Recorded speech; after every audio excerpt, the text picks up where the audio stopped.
by Day with the City of San Angelo. Today we're here with Teresa James and Kim Henry, and we are kickstarting a series about accessibility issues in San Angelo. So thank you both for being here today. We're happy to have you. Thank you. Yes. So let's start off, Teresa, with you and talk about why we're here today and the importance of the subject of accessibility. Well, the City of San Angelo has, for the past couple of years, been working in part with Kim and part on our own on accessibility issues in the city.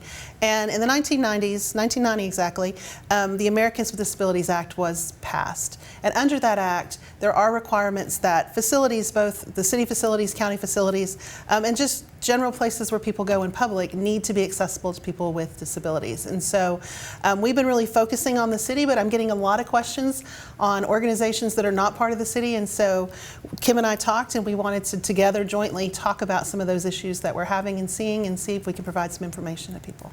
Okay. Yes, yeah. It's a pretty great explanation of why we're here. Being someone who, has a service dog, who has accessibility needs, and working with different organizations in the community, it is a sensitive subject, or it's a subject not everybody knows a lot about. And we don't expect everyone to know a lot about, but there are questions we'd like to answer. We, as a group, the Advocacy for Access group, we want to work with the city to help educate and inform, and also be a resource. And so people can ask questions, so they can get some tools, under their tool belt, and so we can ultimately make the area accessible as possible. Absolutely, that's the goal. Yes. So let's talk about the history of accessibility in San Angelo. How have we evolved over the years? In the 1990s, all cities, municipalities over a certain size were required to do an analysis of city facilities and make sure that they were accessible to people. And the City of San Angelo did that, and we made some updates to make our facilities accessible. And then as we built new facilities or modified facilities, we would do some of the work that was needed to keep them up to date and accessible. But what we didn't do is go back and take a look at the facilities again and make sure that everybody's staying in line and we're meeting all the requirements that we were supposed to. So that came to light that there wasn't an updated transition plan, so we started working on that, which kind of evolved into a larger discussion when Kim started approaching the city about other issues. And we looked overall at programs and services and facilities such as streets, sidewalks, buildings. Okay, now talking about the city, does it only affect the city? I mean, of course not, but who else does this affect locally? It really does affect pretty much any entity that is open to the public, whether that's the city, the county, the school district, state buildings, private businesses. All of those kinds of facilities are required to comply with the ADA. All right, let's talk now about some common issues and misconceptions surrounding accessibility. Okay. Well, when Andrea Souffle and I presented to the city, we did bring up some key issues that are very visible to people. I think it's a lot easier for people to recognize things that they can see or they can experience. It could be sidewalks or buildings, a lot of physical type assets, right? However, there are a lot of other accessibility needs that are there that really people don't think about, whether it's having a wheelchair accessible weight scale at a private entity at our hospitals, or if it's having someone being able to come in and vote if they're using a mobility device or if they're using a service dog. And so we really, it wasn't a conversation that was talked about a lot. And as the city ADA coordinator stated, is you have private entities, to schools, to the government, it really impacts everyone. Of course, they all fall under different titles of the ADA, but the things that we need to do are very similar for everybody. And that's, what we like our role to be, is to be that education resource and say, hey, you can simply change these doorknobs and make it more accessible for everyone. And that's a $20 fix, right? Or, hey, you're about to do some updates on your building. Please make sure you have a ramp for, a mobility device on your sidewalk and near the entrance and not on the back side of the building. Just things that you may not think about unless you've been there. Right. I think it's important to remember that at any one time, about 20% of our population, both in San Angelo and nationally, have some sort of disability that needs an accommodation. And over our lifespans, all of us will be disabled at some period of time. There's an employee at the city who recently broke both of his ankles. And somebody who never anticipated he would be in a wheelchair until he was in a wheelchair. So when we're looking at, the kinds of things that Kim talks about and the kinds of things that people call me about regarding accessibility, that really does apply to all of us. It does doesn't just benefit a certain group of people. And I think making sure that message is out there, that this group benefits all of us, is a very important point to make. Right, and something that I've heard in those meetings the city has held is that it's better, you know, we don't just want to be ADA compliant. We want to be, I don't remember the term used, but it stuck with me. You know, we don't just want to meet the bare minimum. We want to be accessible, right? We want to be helpful. Right. Because we had a lot of facilities that technically met the technical requirements of the ADA, but when we talk to folks, aren't really not that helpful. And so we spent money doing something where we could have spent money differently to be of more benefit. And I think that's taking a proactive approach as well, right? You don't know what you don't know. And so being able to identify challenges that we may see or we may experience, but also having a space where people can bring forward those challenges and what their experiences are. So people are aware of, hey, these are challenges that we're experiencing. These are problems that we're running into. This is what happened to me. And people feeling safe to come forward with that information so we can make change that needs to be made. And then taking action on that and being proactive and saying, hey, if we do get more money, could we spend it on this? You know, and having a priority list of what to spend that money on. And I think the other thing, you know, we're doing a lot of training at the city, as you know, you've been through my training, but one thing that I try to focus on is that we're not just talking about intentional exclusion of people, or we're not just talking about physical barriers. There's other barriers to accessibility we don't ever think about. The policies and rules that we have in place, for instance. So if we have a rule that requires you to be able to type a certain number of words per minute, voice recognition and voice to text is really good right now. So you could be excluded because you're unable to type when really you're able to perform the job. That's an example for employment, but all of our policies we're kind of looking at to make sure there aren't unnecessary rules that are just being exclusionary and not that helpful.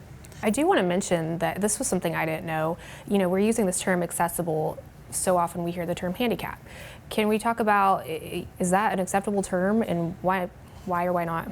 Yeah, there's definitely a history with that term, and you know, again, not everyone knows the proper term, and society changes, right? And people become, again, more educated, more aware. But we do like to share, you know, where handicap came from, and essentially, someone who couldn't do something on their own, or needed to beg, or needed help because they didn't have some sort of ability, having a cap out, like a hat, in their hand, and asking for money or asking for support. And it creates this sense of inability to do anything, maybe even incompetence, or you know, not worthy of having opportunities. And so when you're saying accessible, you know, you'll still see signs that say handicap accessible, right? But if you look around, you'll start to see, especially in larger cities, everything is turning to just the term accessible, because we want to take away that mindset that if you're living with a disability and you have accommodation needs, that you have accessibility needs, not that you're handicapped. And you know, being someone with a service dog, I hope something people take away from me and my experience is that you can still have a service dog for, you know, a mental health or a psychiatric or what we call non-visible disability, but you can still have a master's degree, you can still own your own business, you can still work with the city, you can still, you know, have children and have a productive life, and take away that mindset of handicap, because it is a very harmful term. And you know, you may hear someone say it that shouldn't have said it, but there's always a nice way to fix that, to you know, and just say, hey, you know, we'll just say accessible, because people don't know the history of that. But I think it is important to share that. So thank you for allowing us to do that. Well, thanks for that explanation. You know, like you said, you don't know what you don't know. Yes. Mm-hmm. Now you mentioned your service animals, so we have to introduce Daisy here. Yes. Tell us about her. Yes, so Daisy is a mental health service dog, and we do a lot of education, especially in the community and restaurants as well. But she is my service dog that I get. I'm a disabled veteran and a survivor of violence, and so based on my experiences and what has happened to me, I have her for mental health needs. And what she allows me to do is to live my life every day. Some people take medication, some people have a service dog, some people go to therapy. I mean, there's so many different tools to help with mental health needs. But because of some of the things she does, like using her weights, there's medical terms, but to make it simple, she uses her weight. And just the same way you and I like getting hugs and it makes you feel better, it releases certain hormones, endorphins, things in your body that help calm you down. Now with a service dog for something like epilepsy, a lot of people will see a dog respond to someone who's possibly about to have a seizure and make them sit down. With a mental health service dog, one, they're all different, but two, she doesn't respond to needs necessarily that are very visible to people. So when she's using her weight, and I always actually refer to the first time we met with the city and presented to the city, and if you watch that video, she's actually leaning up against me and sitting down, but she's facing the audience behind me. Having a lot of decision makers looking, technically down on you, and standing up there presenting a topic that's not comfortable, that's not talked about a lot, and presenting some ideas, but knowing that there's all these people behind you and not being able to see how they're responding, that could trigger something emotionally or mentally. And so her using her weight helps decrease that anxiety. There are other things she does. She can wake me up from nightmares, which I think kids always think that's the coolest thing. She can wake me up from nightmares, but a big part of what she does is prevent, right? You see me with her leash that's around me. She's trained to walk me out of a room if she feels my anxiety coming before I do. And her being able to walk me out of the room is so I don't, have some sort of panic attack or get nervous in front of other people. I don't want people to see what she does for me, and I guess in a sense, but I also do, because it is hard to understand what a mental health service dog does. And again, service dogs are all different. There's great TV shows that show what service dogs do, but a lot of them are kind of, puppies that are sent off to this cool program and then they get connected with someone. That's not always the case with mental health service dogs. You have to have them there with you in a lot of the training, which we did. And so she does a lot of cool things for me. We are around kids all the time. And so when we got our training, I said, well, what am I supposed to do? And, we give her a command to say hi, because it makes me more comfortable. Unfortunately, people do come up and just not just pet her, but also put their face in her face. They acknowledge her before they acknowledge me, or they refer to me as the one with the service dog or the girl with the dog. And I tell people, I'm just Kim, right? You're not going to say, or you don't want to say to someone, oh, that's Bob. He uses a wheelchair. No, that's just Bob, right? And so I'm just Kim. Yes, she's a very visible asset next to me. But the same way if you were on medication, oh, this is Julie and she takes all this medication. It's just not how you approach it. So I mean, she does a lot of cool things. She's 10 years old, so she's getting up there, but she's a lab and she's been with me the whole time, and it's incredible the things that she can do. So. I at the city get a lot of calls about service animals and where they are allowed to go and they're not to go. And I think it's important just to remember a couple things. One, service animals are allowed to go anywhere a member of the general public are. And yes, that includes restaurants. If a member of the public is allowed in a restaurant, a service animal is allowed in a restaurant. I have restaurant owners who call me and say, well, we don't let pets here. Well, this is not a pet. This is a working animal. It's completely different. And there's only two questions. If you have concerns about whether an animal actually is a service animal, the first is that animal a service animal? And the second, what task has it been trained to perform? And I think that second one is very important to keep in mind. You can't ask that it be demonstrated. You can't, I've had people say, well, that person's not blind, or that person can hear, or that dog doesn't do anything but lay there. That doesn't matter. It just needs to be trained to perform a task when it needs to perform the task. If you go beyond those two inquiries, it is a violation of the ADA and you just shouldn't go there. We also train it's very inappropriate to ask people what their disability is. It's really none of your business, quite frankly, but it could be a violation of the ADA to ask that question. And if you do happen to know, it's not appropriate to share that information with others. It really is confidential and private information for a person that should not be shared openly. Right, and I think, me sharing like my experience, it's not always comfortable, but I do that hopefully so others don't have to share their experience, because I've had a lot of people having a service dog come up and ask, well, what's wrong with you? Or you don't look like you need a service dog. And part of this education is, to tell people, okay, one, like the area coordinator stated, these are the 2 questions you can ask. But 2, to recognize again that someone who is using a service dog, they're trained to perform a disability. And you may not see what that disability is, you may not understand it, but there are those 2 questions that you can ask. And I tell restaurant owners this, especially restaurant owners, but a lot of people, if there's a dog that says that there's someone comes in and says that they have a service dog, and if they aren't able to really answer those 2 questions, it's not always a clear indication, but when you're training your service dog for your disability, you know exactly what they're doing and what they're for, and you kind of already know exactly how to answer those questions. But if you let them in your establishment and the dog starts to maybe misbehave or get up and down, and they're not doing that to respond to that person's disability, they're doing that out of behavior, and it doesn't even have to be aggressive, but if they're doing that out of that behavior, you can ask that person to please make sure that your dog is under control and within basically your boundaries of your area, if they're not performing their tasks. And if that continues to happen, you can ask that person to leave, but you still have to do everything you can within reason to try to accommodate that individual. And I want people to be comfortable understanding that we have a lot, I joke about, we have a lot of people, a lot of dogs, not people, but a lot of dogs that will chase us, in Walmart or the airport, and they're not service dogs. And some of them even have service dog vests on.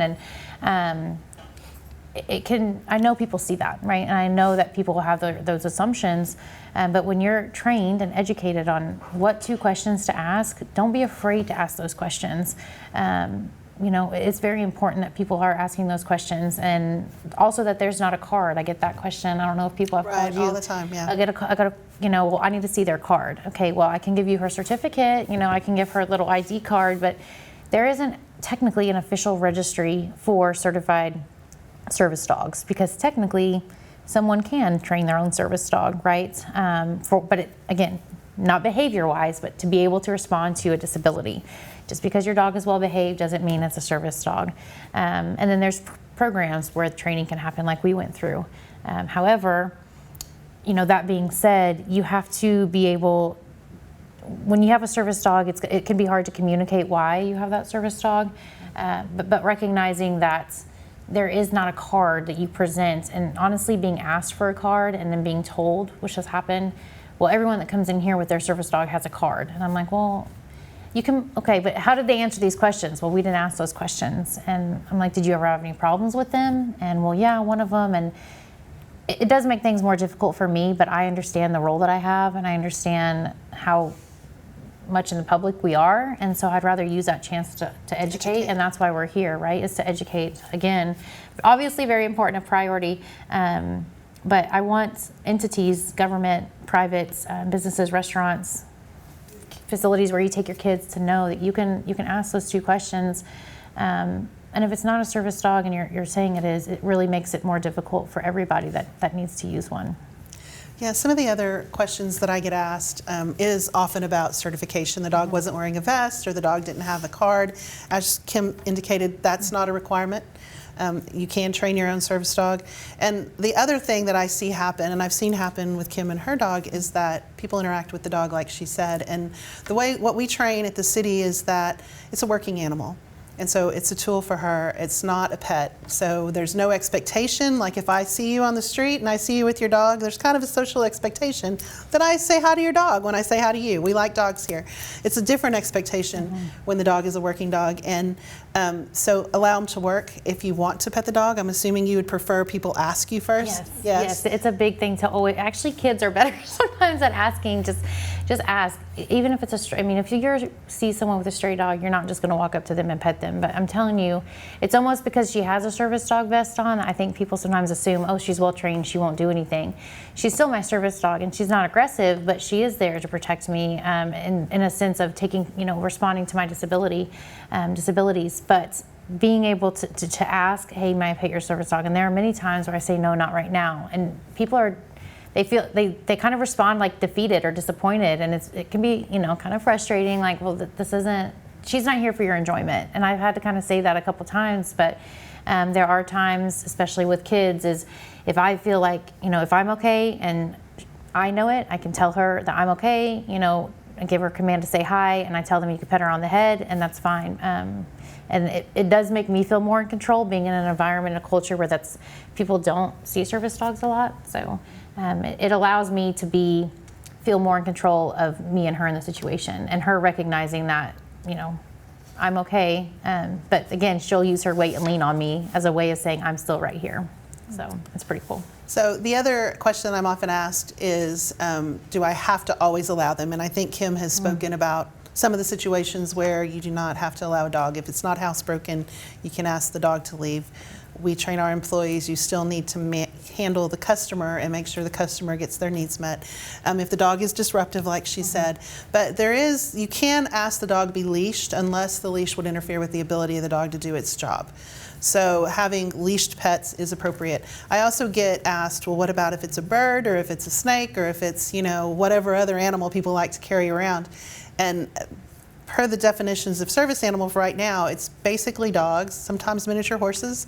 I think they thought that was going to take off at some point, and it never did. But it's basically dogs that have the protection under the ADA. And I think that's something, I'm glad you bring up the different animals, because there isn't a lot of entities, like governments, not just government, cities, but corporations, areas, don't actually have a service dog policy. I think you'd be surprised if you started looking. A lot of places don't have a service dog policy, and they just kind of fall under the ADA. But when you fall under the ADA, which is kind of a confusing policy, or it's a lot to process, it is just dogs, right? And there's a reason for that. They're trained to do certain things that really only dogs can do. I'll be the first to admit I probably saw Daisy before I saw you, and I apologize for that. Okay. But you see a cute dog who's behaving so well, but it's good to know that you need to ask to pet. And I think what we've learned with the city training is that just don't pet them, let them work. But for you, it's okay if right. a random person says, "May I pet your dog?" Yes, and that's why I always say to ask. And it also helps, if you can imagine, I'm sure you've seen it maybe when you're in Walmart and we'll be walking and you'll have a parent very loudly say to their kid, "Don't touch that dog, it's a service dog," and it's just like, okay, everyone in, aisle 15 to 34 heard you, so it allows me to educate other people, be like, yes, please don't pet her, but always ask. Always ask the handler, because it goes back to making it feel like we're incapable, and we can't control or make our own decisions. You're making the decision for us, right? And yes, always, as long as you ask, and I tell people, no, just always ask, but be aware that most of the time the answer is going to be no. What I have is not necessarily life-threatening unless I'm driving, but there are service dogs that help with diabetes, that help with people who are blind, people epilepsy, yes, like where it is life or death. They could fall down, hit their head, and have serious injuries. That's not necessarily the thing for her and me. And so there is a difference, but she does need to be very aware and very heightened of what's going on with me. And we're a team, we are a team, and a lot of people, she's just a little cuter than I am, I think. So a lot of people maybe recognize her first, but just recognizing that I'm Kim, right? And people, when they say they forgot she was here, is actually one of the best, kind of feelings. Like, thank you. Like, I'm here, right? This is me. And so, I think. Okay. Well, is there anything else, I'm sure, that we didn't cover that you want to talk about? Well, I think there's so much we could talk about, so it really is. I think one of the things that I think it's most important to remember, regardless of the disability somebody may have, even if it's a hidden disability, is we need to treat people like people, right? We don't need to treat them like they're heroes. We don't need to treat them like they're somebody to be pitied. We just need to treat them as a person. And so I think Kim saying, just treat me as Kim, is very real for a lot of people who have some sort of disability that they're traversing life with. And also speak to the person. I mean, I think when people come up and they're in a wheelchair, they have some sort of speech disability, or they're deaf or blind, that makes us a little bit uncomfortable as a person who's not familiar with that, and it causes us to not want to interact in the same way. And I think making sure you're looking at the people when you're talking to them and addressing the abilities they do have is very important. Right. And recognizing that whatever disability they may have doesn't necessarily mean they're limited, right? And speaking to someone, there's a lot of what we call person first language and disability etiquette, which could be a whole 3-hour segment, right? Talking about disability etiquette and language etiquette, but just putting the person first, putting them in front of their disability. And so instead of saying Kim has a service dog, it is Kim uses a service dog, or Kim's disabled. It's Kim is living with a disability. Someone is wheelchair bound. Well, no, someone uses a wheelchair. That the wheelchair doesn't define who they are, right?